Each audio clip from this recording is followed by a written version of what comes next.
the sort of new world order of music marketing, and we all are excited by new tools and new tricks and all of that. But the question really is, does it work?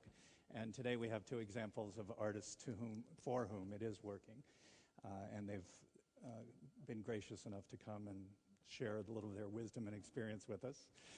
So on my left is Imogen Heap, to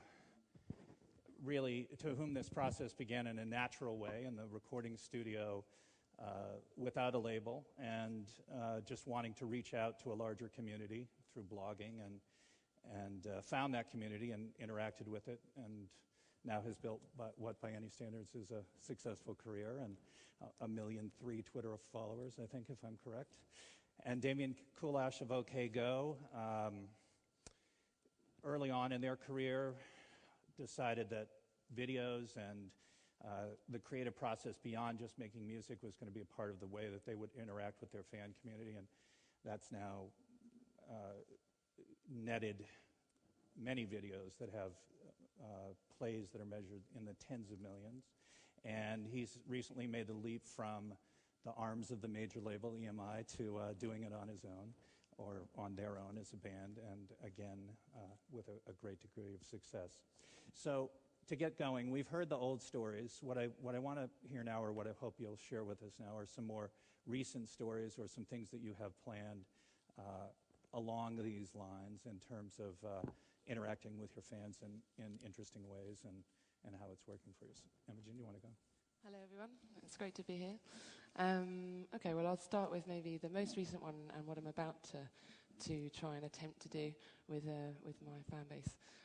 So the last thing I did was on November the 5th in London, and I had a show at the Royal Albert Hall, which is my favourite venue on the planet. It's a really beautiful Victorian building. And so I was in there, and I did my show in the evening, which is a 2-hour-long set. But before it, I wanted to make a dream come true, and that was to conduct an orchestra of a piece of music that I've written for an orchestra, because I used to go in there as a child and wish that I could one day do that, be up there with the white gloves and the tailcoat. So I wanted to also write a music for a film, so I got together with my partner, Thomas Ermakora, a website to ask people to send in footage of nature, send in video clips. So we had anything from bees, I'll just move that over there, bees going into flowers to get pollen, to deep sea diving, and a really amazing array, 1,000 clips, 200 contributors within 3 months. And we collated this beautiful 32-minute film, which we projected at the Royal Albert Hall, and then I wrote this piece for the orchestra. So the clips came from your fans? They were crowdsourced? Yeah, the clips came from the fans. And when I was writing the music, what was really amazing was I was seeing these clips come into through Vimeo and YouTube, and it wasn't just about the clips, because they were, some of them, really, really stunning. It was also about the stories of the people that had made the clips, and what they must have, felt, the urge to kind of go out and film nature. And I love this idea that it's not kind of environmentalism beating people around the head, telling them what not to do, but it's kind of celebrating nature in a really kind of natural way. So that was my last thing, and that was great fun. And we reached 482,000 people on the web, which is quite fun, quite scary as well. So the next thing I'm really excited to do is going to be on the 14th of March. In my life, there's lots of touring, lots of kind of trying to develop new ways of having fun on stage with tech and online, and also having a life on top of that with my nice man. So in between all that, I never seem to find time to write music. So I've forced myself to have a 2-week gap every 3 months, where I'm now going to write a piece of music within that gap, online, with the help of my fans, hopefully. Haven't actually asked them yet, but today's the beginning of that. So on the Monday, we're gonna get clips in from the internet, from them, anything from a cat purring to a city scene of traffic, maybe in London, to a dulcimer, to a piano. Sending in these clips, and then I'm going to make a piece of music out of that. The next day, they're going to send in words, and we're going to talk about the words online using vocal.com. And I'm going to try and encapsulate a moment in time, a day in time, from the fans, my fans around the world. Next day, videos, and next day, stills and pictures to get together the artwork and the music video. Friday and Saturday, get them to, I'm going to put up the middle 8 section, which I'll have recorded in the studio. They're going to then perform a solo over the top, and then the winning, my favourite one, gets on the record. Next week we film the video, and then on one day we finally release the song. My friend Tim Exile is going to do a live remix as he hears it for the first time, and we're going to have a big party at my house, maybe. And you're going to do that involved. repeatedly over every 2 months as well? Yeah, we're going to do it every 3 months. 3 months. My plan is to do 4 songs in a year, because I'm just not getting the music done. There's just so much to do. And also I love to work in those creative boundaries. Those limitations, really, I flourish in them. And also time limit too is really, I seem to thrive in that. So I'm going to put myself to the test, and I'm sure it's going to be fun. Thank you. And Damian, you told me yesterday some interesting things that you're doing, if you'd share. Yeah, well, hello everyone. Like Imogen, the hardest thing to do for us is find time to write. So this coming year we have blocked out a whole bunch of times for actually just writing music, which is the first and most exciting thing for us. Sorry, did you hear that? It sounds like my voice just came on. I was saying, like Imogen, the most difficult thing for us to do at this point is find time to just write without any sort of, without rushing through it to get to some goal, and just to actually write with the idea of making something. So this year there's a lot of writing time blocked out, which is nice.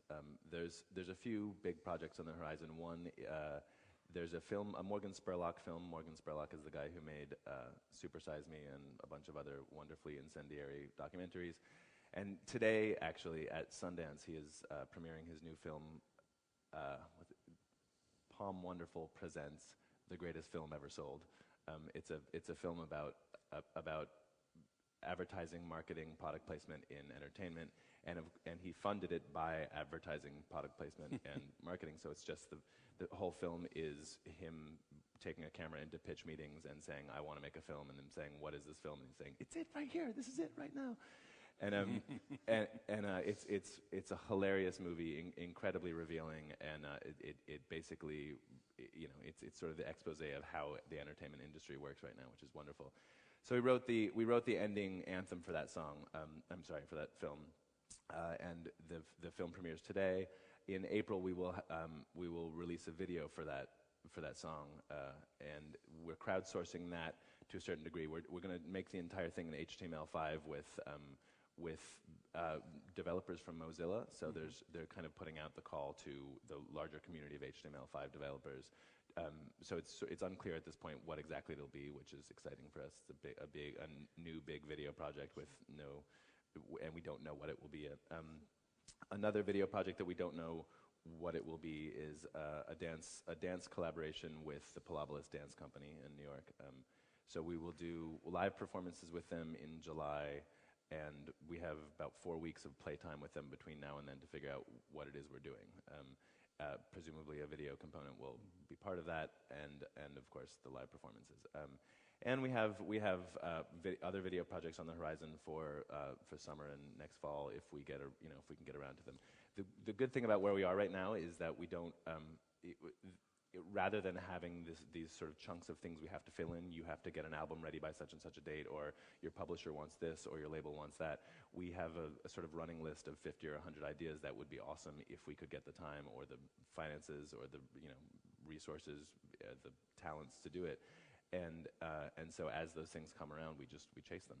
So it sounds like for both of you, you've not just made the shift in the way you're marketing, we'll just call it that, and your interaction with fans is to the new reality, if you will, but also the way in which you create music or are motivated to create music, and the timetable in which you create music has been shaped by that as well. And can you expound on that? Am I just making this up, or is that's an interesting that I mean, the most interesting thing it's right in that first part of your question is well, let's just call it marketing. It's the whole idea that digital spaces and online spaces and the sort of new annexed reality that we have due to our digital lives is some other space, and that we have to figure out some way to discuss the artwork we make there separately from artwork we would make elsewhere. I mean, that's the sort of interesting part to me, that it's all a whole. Yeah, I mean, obviously most people in this room presumably are here because they work in the marketing of music, but we're here because we work making stuff. So it doesn't feel like marketing from my shoes. I mean, I suppose that the Medicis probably thought that the Sistine Chapel was great marketing, but that's certainly not what he thought when he was painting the ceiling. Right. And for us, I mean, I can't speak for Imogen, but it doesn't feel like digital spaces or social networks or the kind of new parameters of the music world are spaces that must be explored for the sake of commerce. It's spaces we get to explore for the sake of art. And in fact, they break down all of the categories and rules that existed 5 or 10 years ago in a way that's wonderfully freeing, at least for me, because I don't have to worry about making things that fit a certain mold, right, or answer to a certain sales metric. Somebody else's timetable, if you will. Right. Yeah.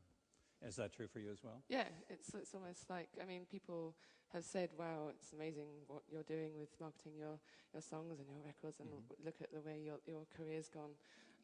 But to me, it just feels like a very long, steady build ever since I started when I was 17, signed my first record deal. And over the years, just kind of the more blockades of kind of people between me and the fans that I managed to kind of bang down, the closer I got, the more creative I got, the more fun I had.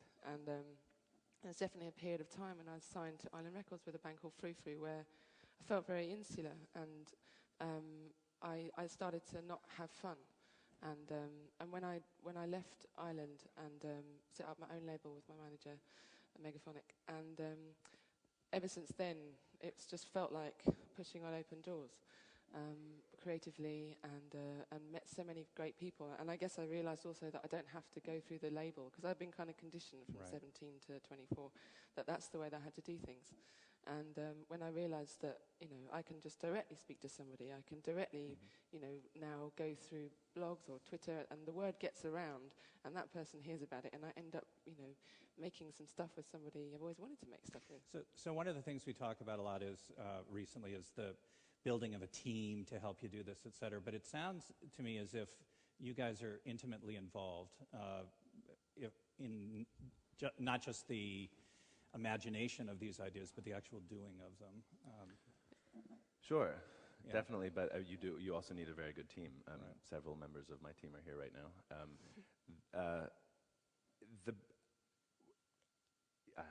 Where to go with this? The obvious issue with the sort of death of the record labels is artists are making money somewhere, and it's not necessarily off the master recordings, or at least not off of physical sales or downloads of the master recordings. So shouldn't they be compensated for all of the other things that artists are making money off of? And that makes tons of sense. And the only reason you wouldn't want to do it from an artist's point of view is you don't get to pick that team. So if you, when we were on a major label, we had really great relationships with the sort of, bottom level workaday people who were actually doing most of the work, and actually pretty decent relationships with their bosses, but none of us picked each other.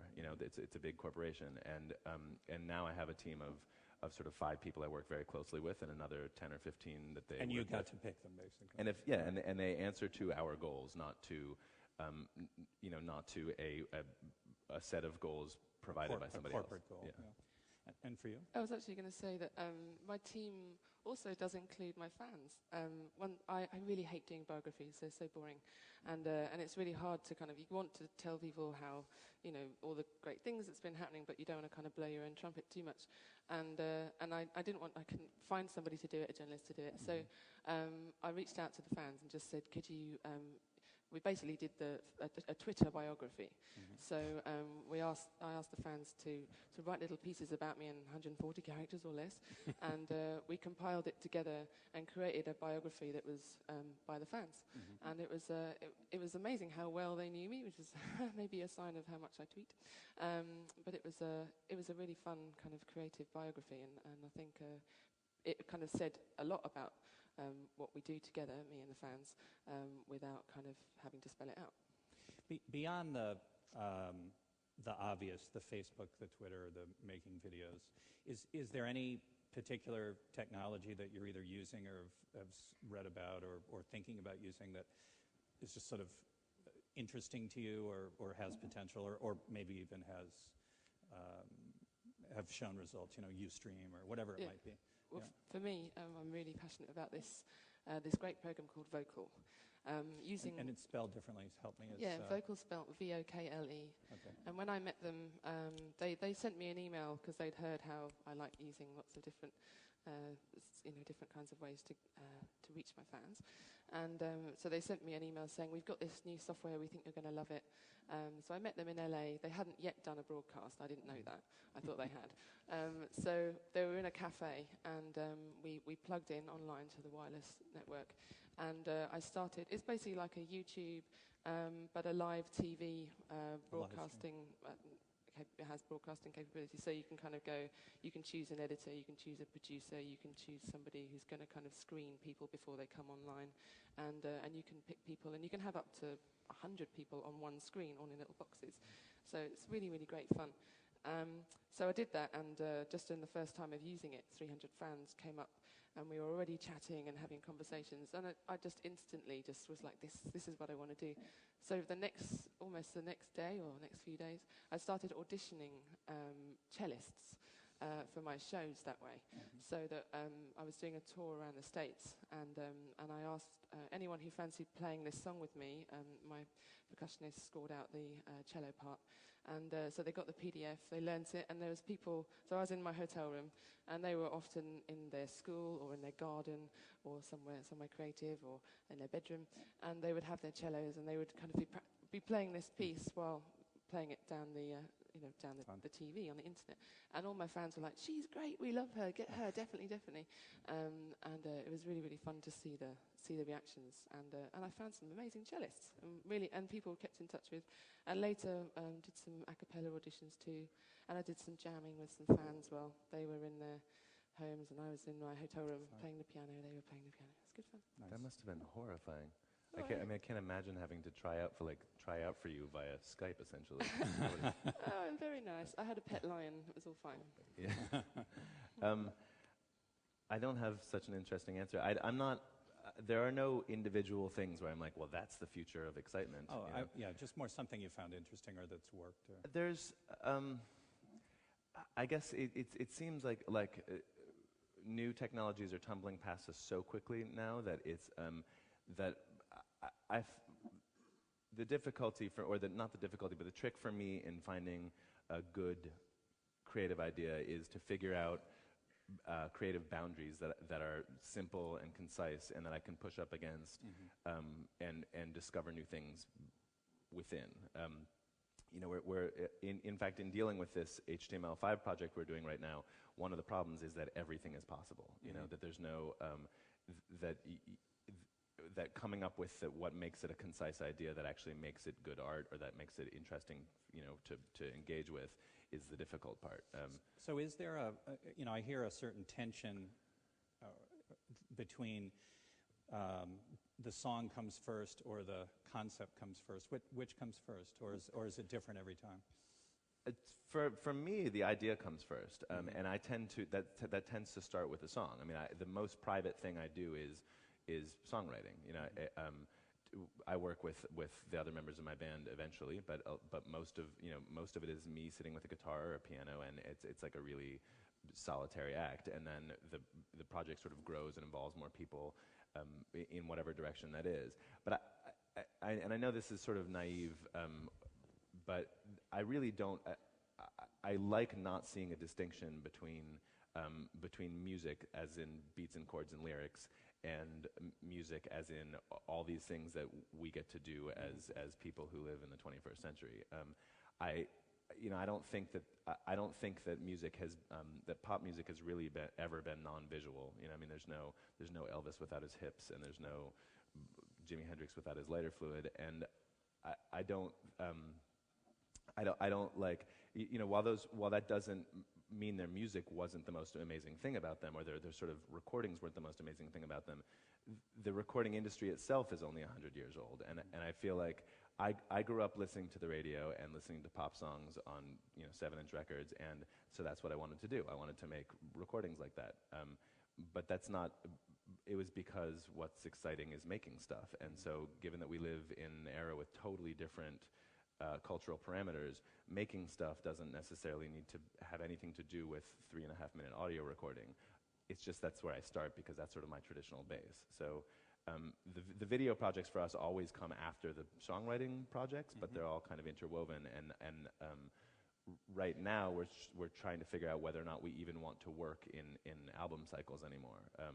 It doesn't make sense with the sort of commercial world any longer, but I also don't like having to think of every song as being like, okay, and now here's another project, and now here's another project. I mean, I like writing 100 songs so that 20 of them can be good enough to start in the studio, so that 12 of them can come out well, you know?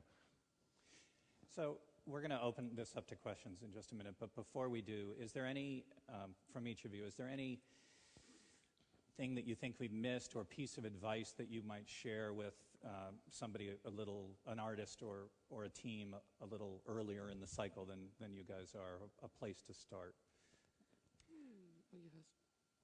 No, I haven't really formulated my answer. I think there's the really simple way to say it is just make good shit, which is obvious, but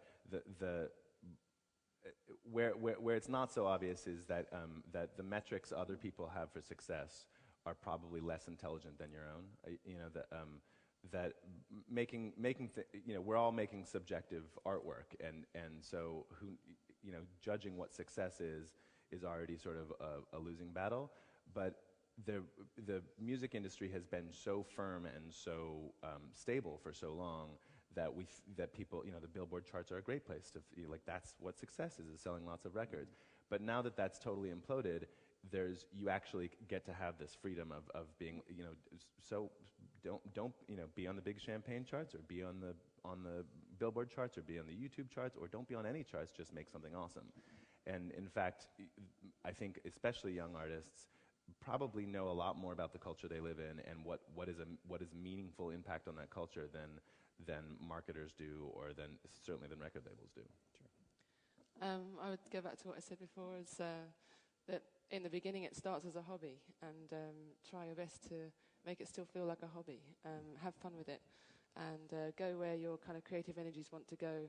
Try not to second guess everything too much, and don't try to overthink things, because often your intuition is right, and if you live it and breathe it, and like all of us, we live in this world right now, and if you're online already and you're a fan of music, and then you're kind of bound to intuitively know where to go. So just go where your heart tells you. That's my advice. Thank you.